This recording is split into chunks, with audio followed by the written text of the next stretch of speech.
तो दोस्तों टाटा कंज्यूमर ने अपने क्वार्टर 4 के नंबर को डिस्क्लोज कर दिया है। तो चलिए देखते हैं क्या है क्वार्टर 4 के नंबर्स के अंदर। लेकिन उससे पहले बता दूं, कंपनी को उससे डिविडेंड की भी अनाउंसमेंट की गई है। इस क्वार्टर में 7.75 रुपये के हिसाब से कंपनी आपको डिविडेंड देने जा रही है। चलिए नंबर देख लेते हैं। डाटा यहाँ पर बेसिकली क्रोस में दिया गया है। मैं आपको मार्केट का जो एस्टीमेट है उसके साथ कंपेयर करके समझाता हूँ कंपनी के नंबर कैसे देखने को मिल रहे हैं।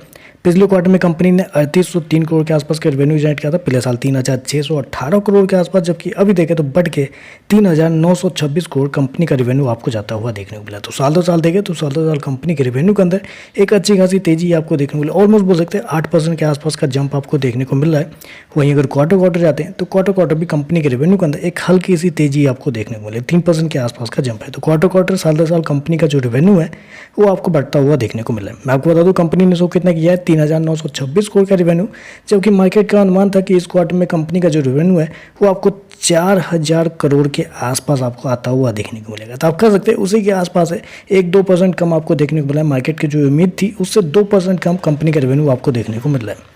खर्चे की बात कर लेते हैं तो देखिए पिछले क्वार्टर में कंपनी ने 3350 करोड़ खर्च किए थे। पिछले साल 3217 करोड़, जबकि अभी देखें तो कंपनी खर्चे 3455 करोड़ के आसपास आपको देखने को मिले। तो यहाँ पे एक थोड़ी सी दिक्कत वाली बात निकल के आती है कि कंपनी के जो खर्चे देखें तो कंपनी के खर्चे इस क्वार्टर में थोड़े से ज़्यादा आपको देखने को मिल रहे हैं, क्योंकि मार्जिन के ऊपर अच्छा खासा असर आपको पड़ता हुआ देखने को मिल रहा है।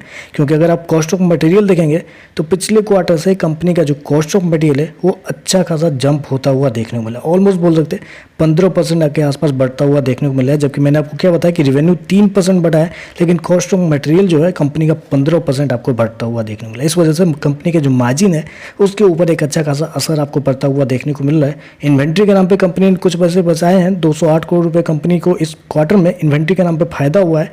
उसकी वजह से कंपनी के एक्सपेंस आपको उतना नहीं देखने को मिल रहा है, लेकिन मार्जिन के ऊपर एक अच्छा खासा असर आपको पड़ता हुआ देखने को मिल रहा है। चलिए कंपनी का नेट प्रॉफिट लॉस क्या निकलता है वो देख लेते हैं। तो देखिए पिछले क्वार्टर की बात करें तो पिछले क्वार्टर में कंपनी का प्रॉफिट 315 करोड़ के आसपास, पिछले साल 345 करोड़, अभी देखें तो गिर के 267 करोड़ कंपनी का जो प्रॉफिट है वो आपको देखने को मिल रहा है। तो साल दो साल क्वार्टर देखें तो कंपनी का जो प्रॉफिट है वो आपको गिरता हुआ देखने को मिल रहा है। क्योंकि मार्केट का अनुमान था इस क्वार्टर में कंपनी के प्रॉफिट को लेकर कंपनी ने शो कितना किया, 267 करोड़ के आसपास, जबकि मार्केट की उम्मीद थी कि इस क्वार्टर में कंपनी का जो प्रॉफिट है वो 343 करोड़ के आसपास आता हुआ देखने को मिलेगा। तो आप कह सकते हैं मार्केट का जितना अनुमान था उससे बहुत कम कंपनी का जो प्रॉफिट है आपको देखने को मिला। हालांकि इस क्वार्टर में कंपनी एक्सेप्शनल आइटम में अच्छा खासा लॉस हुआ है, जबकि पिछले क्योंकि देखें यहाँ पे तो 215 करोड़ का कंपनी को एक्सेप्शनल आइटम में लॉस लगा है, जबकि पिछले क्वार्टर में 91 करोड़ का लॉस लगा था, पिछले साल 6 करोड़ के आसपास। तो उस हिसाब से भी देखें तो एक्सेप्शनल आइटम की वजह से कंपनी का जो प्रॉफिट है वो भी थोड़ा सा आपको कम होता हुआ देखने को मिला। लेकिन एक्सेप्शनल आइटम हटा भी देते हैं ना, फिर भी देखें तो मार्केट की जितनी उम्मीद थी कंपनी के प्रॉफिट को लेकर उससे कम ही कंपनी का प्रॉफिट देखने को मिल रहा है।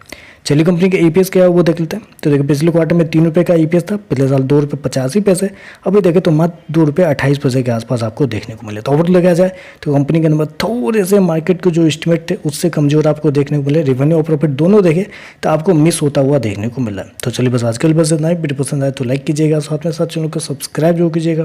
धन्यवाद।